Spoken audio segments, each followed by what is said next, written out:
마태복음 오늘 22장 1절에서 14절 말씀을 중심으로 해서 혼인잔치 같은 천국이라고 하는 제목으로 같이 은혜를 나누기를 원합니다.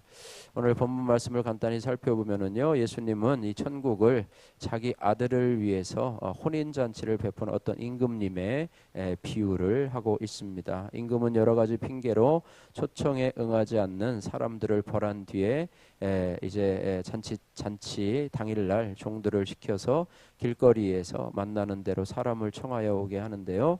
그러나 잔치에 온 사람들 중에서 예복을 입지 않은 사람들은 쫓겨나게 된다라는 그런 내용입니다. 그래서 오늘 이 천국 비유의 말씀을 보면서 우리가 몇 가지 교훈을 발견하게 되는데요. 첫 번째, 하나님은요, 천국 잔치에 부지런히 초청하시는 하나님이시라고 하는 것입니다. 1절 말씀에서 오늘 6절 말씀에 보니까요, 비유로 말씀하시면서 특별히 2절에 왕이 그 아들의 혼인을 맞이해서 잔치를 베풀게 됩니다. 예, 왕에게는요, 어떻게 보면 이 자기 아들의 혼인 잔치만큼 기쁜 일이 없을 것입니다. 그리고 잔치에는 늘 그런 것처럼 온갖 먹을 것으로 풍부하지요. 예, 그래서 4절 말씀에 보면 내가 오찬을 준비하되 나의 소와 살진 짐승을 잡고 모든 것을 갖추었으니 이렇게 말씀을 하고 있습니다. 그러니까 풍성하게 갖추어서 사람들을 초청하고 있다, 이렇게 말씀하고 있습니다. 그래서 주님께서는요, 오늘도 그의 종들을 보내어서 많은 사람들을 천국으로 초청하고 계시는데요. 그래서 이것을 거부하는 것은 곧 하나님의 초청을 거부하는 것과 같습니다. 예, 매주일 듣는 설교 말씀도 그렇죠. 설교는 우리 귀를 즐겁게 하는 것이 아니고요. 인간의 입술, 설교자의 입술을 통해서 들리는 하나님의 말씀이죠. 우리가 이 말씀을 마치 하나님의 말씀처럼 무겁게 대할 때 그곳에는 천국의 기쁨이 임하게 된다라고 하는 거예요. 반면에 초청을 받고 거부했던 사람들이 등장하게 되는데 이것을 가볍게 대하면 결국에는 하나님의 진노를 피할 수밖에 없다, 이렇게 말씀하고 있습니다. 그래서 이 왕은요, 끊임없이 사람들을 초청하는데요. 오늘 본문에 보면은 이 세 번에 걸친 초청이 나오고 있는데, 첫 번째는 3절 말씀에 나오고 있습니다. 3절 말씀 보면 그 종들을 보내어 청한 사람들을 혼인잔치에 오라 하였더니 오기를 싫어하였거늘, 이렇게 말하고 있습니다. 초청자들이 싫다, 싫어, 안 가, 뭐 이런 표현을 했고요. 두 번째는 4절 말씀에 있습니다. 잔치 당일인데요. 소와 살진 짐승을 잡고 풍성한 식탁을 마련하고 다른 종들을 보내어서 잔치를 3절 4절에 보면 초청자들을 초청하는데요. 그들은 나름대로 5절에 보니까 그들이 돌아보지도 않고 한 사람은 밭으로 또 한 사람은 자기 사업하러 가야 바빠가지고 못 간다, 이렇게 얘기를 하고요. 6절에는 그 남은 자들, 세 번째 초청이 있는데요. 남은 자들은 오히려 초청하러 온 이 종들을 잡아서 모욕하고 죽여버리는, 아주 그냥 싫다고 하는 정도가 아니라 초청하는 사람들을 잡아다가 죽이는 아주 이런 모습을 보게 됩니다. 예, 그래서 하나님은요, 이 왕의 초청은요, 환영을 받지 못하지만 왕은 그럼에도 불구하고 계속해서 사람들을 부르고 초청하는 모습을 보게 됩니다. 요한계시록 3장 20절 말씀에 주님의 초청을 우리가 이렇게 표현하고 있는데요. 볼지어다 내가 문 밖에 서서 두드리노니 누구든지 내 음성을 듣고 문을 열면 내가 그에게로 들어가 그로 더불어 먹고 그는 나로 더불어 먹으리라, 그렇게 말씀하고 있어요. 그래서 주님은요, 뭐 불신자들을 초청하는 것도 있지만은요, 우리 믿는 자들의 마음도 늘 두드리고 계시다는 사실. 그래서 우리는 모든 마음의 문을 열고 혼자 숨어 살려고 하는 그런 모습을 버리고 그런 모습 가운데서 주님께서 우리의 인생의 문을 두드리고 계신다는 사실을 우리가 기억을 하면서요, 우리가 나는 주님의 초청과 부르심에 대해서 어떤 반응을 보이고 있는가, 나는 사업차 또 바빠서 내가 뭐를 해야 되기 때문에 때문에, 아니면은 그냥 단순히 싫은지, 아니면 아주 짜증을 부리면서 왜 자꾸 나를 귀찮게 찾아오냐고 이렇게 하면서 주님이 나에게 하시는 말씀에 대해서 그렇게 반응을 하고 있지 않는지를 돌아보시면 좋겠습니다. 두 번째, 오늘 혼인잔치 같은 천국에 있어서 주님의 초청에 거절하는 자에게는 피할 수 없는 심판이 있다라고 하는 사실입니다. 오늘 7절에서부터 10절 말씀인데요. 초청을 거부한 사람들의 모습이 등장하고 있습니다. 이들은 두 번에 걸쳐서 주님의 초청을 거부하게 되는데요. 처음 초청을 받았을 때에 그들은 싫다라고 하였고요. 두 번째 초청을 받았을 때에는 노골적으로 반대의 의사를 이렇게 하고 있는데요. 5절 말씀에 보니까요. 그들은 어떤 사람은 그 종들을 돌아보지도 않고 농사가 바쁘다는 핑계로 밭으로 나가버리고요. 또 다른 하나는 자기는 장사를 해야 된다고 하며 사업하러 나가게 됩니다. 이보다 더 심한 반응은 남은 자들인데요. 그 종들을 능욕하고 죽이기까지 합니다. 초청을 거부하면 그만이지 종들을 죽이기까지 하는 그들의 태도는 보면 너무 좀 도가 지나쳤다 이렇게 말씀하고 있는데요. 물론 이 비유는 이스라엘의 역사, 선지자들을 늘 보내고 또 하나님께서 그들에게 말씀을 주는데도 그들은 오히려 선지자들을 말을 듣지도 않을 뿐만 아니라 더 나아가서 그 선지자들을 죽이는 데까지 나갔던 이것을 비유로 하고 있는데요. 현실의 우리에 대해서도 말씀해 주고 있습니다. 우리는 오늘도 계속되고 있는 하나님의 초청을 거부하는 그런 세대를 살고 있습니다. 하나님의 뜻을 따라 사는 삶을 거부하면서 나는 하나님의 뜻을 따라 살기가 싫습니다라고 하면서 늘 고집하면서 자기 생각과 방식대로 살려고 하는 것, 이것이 마찬가지로 오늘 혼인잔치 같은 천국 비유의 초청에 대해서 거부하는 그런 우리의 모습이라고 볼 수 있고요.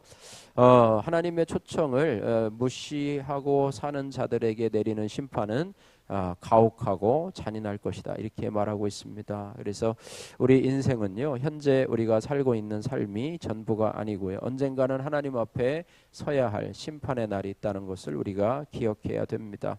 우리가 늘 말했듯이요, 히브리서 9장 27절에 한 번 죽는 것은 사람에게 정하신 것이요 그 후에는 뭐가 있다고요? 심판이 있으리니 이렇게 말씀하고 있습니다. 부자와 거지 나사로의 비유를 보면은요, 이 부자는 이 세상에 살면서 모세나 선지자들의 경고를 무시하면서 자기의 뜻대로 향락을 즐기면서 잔치를 늘 하면서 그렇게 살아가지요. 그런데 그러다가 죽음을 맞게 됩니다. 부자가 간 곳이 어떤 곳이냐? 뜨거운 지옥의 음부였다고 하는 것입니다.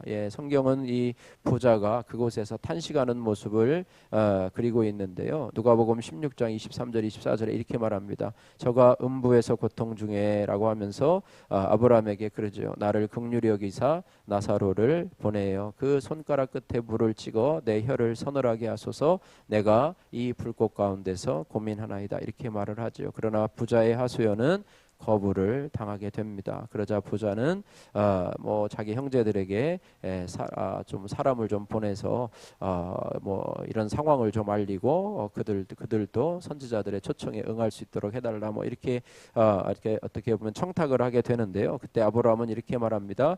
가로되 모세와 선지자들에게 듣지 아니하면 비록 죽은 자 가운데서 살아나는 자가 있을지라도 권함을 받지 아니하리라 이렇게 말씀하고 있습니다. 그래서 이들이 초청을 거부하는 사람들의 모습을 보면은요, 밭으로 또 상업차 나갔다고 하는데요. 이 모든 핑계들이 보면은 일상생활에서 이루어지는 그런 일들입니다. 장가가고 또 먹고 일하고 돈 벌고 우리의 일상적인 일들인데요. 이런 일상적인 삶의 이유들 때문에 우리는 초청을 거부합니다. 너무 바빠서 하나님의 초청이 별로 달갑게 들리지 않아요. 먹고 살기 바빠 죽겠는데 현대인들이 얼마나 바쁩니까? 학생들은 공부하랴, 또 학원 가랴, 청년들은 취업 준비하랴, 또 직장인들은 아침부터 또 이렇게 직장에 가랴. 너무나 바쁘고 또 이렇게 하는데요. 우리가 복음을 전할 때 여러 가지 거부하는 이유가 있지만 그 중요한 이유 가운데 하나는 먹고 살기에 바쁘다는 것입니다. 좀 안정이 되면 내가 그때 예수를 믿겠다 그러는데 그 상황이 오나요? 결단코 오지 않죠. 바쁘면서도 그 와중에서도 우리가 복음을 위해서 주님의 초청에 응답하는 것, 이것이 바로 우리의 신앙의 모습이라고 하는 것입니다. 그래서 우리가요, 세상 일에 바쁘기 때문에 우리가 언제 영적 일에 관심을 가질 수 있겠습니까? 우리가 언제 하나님의 초청에 귀를 기울일 수 있겠습니까? 그래서 많은 사람들이요, 자기 영혼이 썩어져 가고 자신이 스스로 멸망의 길로 가고 있음을 깨닫지 못합니다. 그래서 하나님께서는 그 택한 백성들에게 때로는 병을 통해서, 또 사업의 실패를 통해서, 여러 가지 삶의 고난을 통해서, 또 자녀의 어려움을 통해서 하나님께로 우리를 인도하는 그런 수단으로 삼기도 하고 계시다고 하는 것이고요. 세 번째로 오늘 이 혼인잔치 같은 천국의 비유의 교훈은 뭐냐면, 천국잔치에 들어가려면 예복을 반드시 입어야 된다라고 하는 거예요. 11절에서 14절 말씀해 보시면은요, 임금이 손님들을 보러 들어올 때, 손님들이 종들을 통해서 많이 초청이 되어 왔잖아요. 많은 사람들이 막 버글버글 하는데 임금이 그 자리에 왔어요. 그러니까 거기 보니까 예복을 입지 않은 한 사람이 있는데, 그 사람을 보고 12절에 이렇게 말합니다. 친구여, 어찌하여 예복을 입지 않고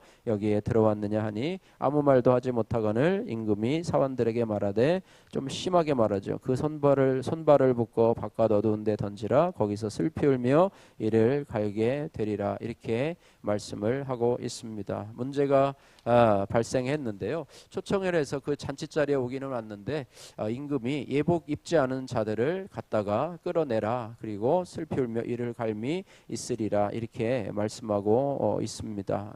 그래서 예복을 입지 않는 자는요, 왕의 초청을 거부하고 그 종들을 죽인 자들과 똑같은 운명에 처하게 된다는 사실이죠. 어떻게 보면 대우를 더 받아야 되는데, 초청 자리까지도 왔는데 왜 예복을 입지 않았다는 이유만으로도 초청을 거부한 사람과 동일한 대우를 받아야 되느냐, 뭐 이런 우리가 의구심을 가질 수도 있게 되는데요. 우리가요, 이 부분에서 좀 하나님의 경고하심을 들어야 돼요. 우리가 하나님의 혼인잔치에 참여할 자로서 이 땅에서 신부의 예복을 준비하는 자로 이 땅을 살아야 되는데, 이 부분에 대해서 많은 사람들이 오해를 하고 있는 것 같아요. 우리가 값없이 은혜로 구원을 받았는데요. 그것은 어떤 의미냐면, 이제는 내가 값없이 구원을 받았고 십자가의 은혜로 구원을 받았기 때문에 그 의미가 뭐냐, 잘못 생각하고 있는데, 그냥 이제는 아무렇게 살아도 된다라고 하는 뜻이 아니라고 하는 사실을 우리가 알아야 돼요. 우리에게는 성결의 삶이 필요하다고 하는 것입니다. 죄를 멀리하고 하나님의 뜻을 좇아서 선을 행하도록 노력을 해야 됩니다. 우리도요, 이 초청받은 사람처럼 죄인이었을 때에 부르심을 받았어요. 그러나 그 사실이 우리로 하여금 여전히 세상의 죄 가운데 있어야 한다고 하는 뜻은 아니라고 하는 거예요. 그래서 우리의 삶을 바꿔야 돼요. 이것은 율법이 아닙니다. 잔치를 기다리고 있는 신부는요, 자기 예복을 마련하고 손질하는 것, 그의 기쁨이죠. 그날을 준비하는 것이죠. 기다림이죠. 그래서 요한계시록 19장 7절 8절에는 이렇게 말합니다. 우리가 즐거워하고 크게 기뻐하여 그에게 영광을 돌리세. 어린 양의 혼인 기약이 이르렀고 그 아내가 예비하였으니 그에게 허락하사 빛나고 깨끗한 세마포를 입게 하셨은즉 이 세마포는 성도의 옳은 행실이니라. 이렇게 말하고 있습니다. 그래서 옳은 행실은요, 더 이상 율법이 아니에요. 율법은 우리가 가야 할 방향을 제시해 주지만 힘을 주지는 못합니다. 우리 안에 기쁨이 있다고 하는 거예요. 기쁨이. 그래서 구원받은 성도는요, 신랑을 맞이하는 신부와 같은 그런 기쁨을 가져야 된다고 하는 것입니다. 예복을 입지 않았다고 하는 것은 기쁨이 없다는 뜻이고요, 기다림도 없다고 하는 것인데요. 그래서 주일은요, 하늘의 천국 잔치가 열리는 날입니다. 여러분에게, 우리에게 주일을 맞는 기대감과 기쁨이 충만하시기를 주님의 이름으로 축복합니다. 그래서 오늘 마지막 결론의 말씀인데요, 14절 말씀 같이 읽겠습니다. 청함을 받은 자는 많되 택함을 입은 자는 적으니라. 아멘. 예, 초청을 거절한 아빠라고 하는 이 백승용 우리 형제님의 간증의 내용인데요. 시간이 좀 지났지만 그냥 간단하게 한번 살펴보겠습니다. 예수님의 혼인잔치 비유에서 어떤 임금이 그 종들을 보내어 그 청한 사람들을 잔치에 오라고 합니다. 이처럼 딸은 초등학교 2학년 때 제게 교회에 같이 가자고 간청했습니다. 하지만 저는 천장에 달린 매주를 믿지 주님은 안 믿는다며 딸의 말을 무시하고 거절했습니다. 또 권사님이신 장모님의 반복되는 전도에도 저는 복음 듣기를 거절했습니다. 대신 절에서 어머니가 가져다준 부적을 의지해 일 중독자로 바쁘게 살았습니다. 하지만 이런 저를 하나님은 그냥 버려 두지 않으셨습니다. 임금이 놓아여 군대를 보내어 그 살인한 자들을 진멸하고 그 동네를 불사른 것처럼 딸이 이단에 깊이 빠지는 사건이 찾아온 것입니다. 이 일로 저희 부부는 1년 반 동안 이단과의 전쟁을 치렀습니다. 그리고 영의 세계가 있음을 확신한 저는 교회에 출석하고 세례를 받았습니다. 하지만 예배와 말씀에 집중하기보다는 사람들에게 인정받는 것을 더 중요하게 여겼고요. 내 열심으로 각종 봉사를 하며 잘못된 신앙의 여정을 가고 있었습니다. 그러던 중에 하나님의 은혜로 이단에서 나와 신앙을 회복한 딸이 저를 큐티하는 공동체로 인도해 주었습니다. 이후 저는 아내와 함께 소그룹 부부 모임에 참여했는데 말씀으로 내 죄를 보지 못하기 때문에 내 수치를 인정하고 고백하기가 너무 힘들었습니다. 그저 아내가 제게 머리 숙이기만을 바라며 소그룹 모임을 아내를 심판하는 장소로 이용하려 했습니다. 그럼에도 하나님은 내 안에 어두움을 몰라 빛도 모르는 죄인 중에 괴수로 살아온 저를 아내와 딸의 수고로 회개의 예복을 입게 하시고 소그룹 리더로까지 불러주셨습니다. 이제는 지난날의 잘못을 회개하며 내가 만난 주님을 다른 사람에게 전하는 사명을 감당하겠습니다. 적용의 말씀, 저의 구원을 위해 수고한 아내와 딸에게 사랑과 사과의 언어를 쓰겠습니다. 착한 성품으로 내 죄를 잘 보지 못하는데 착한 게 악한 것이라고 하는 말을 늘 기억하겠습니다.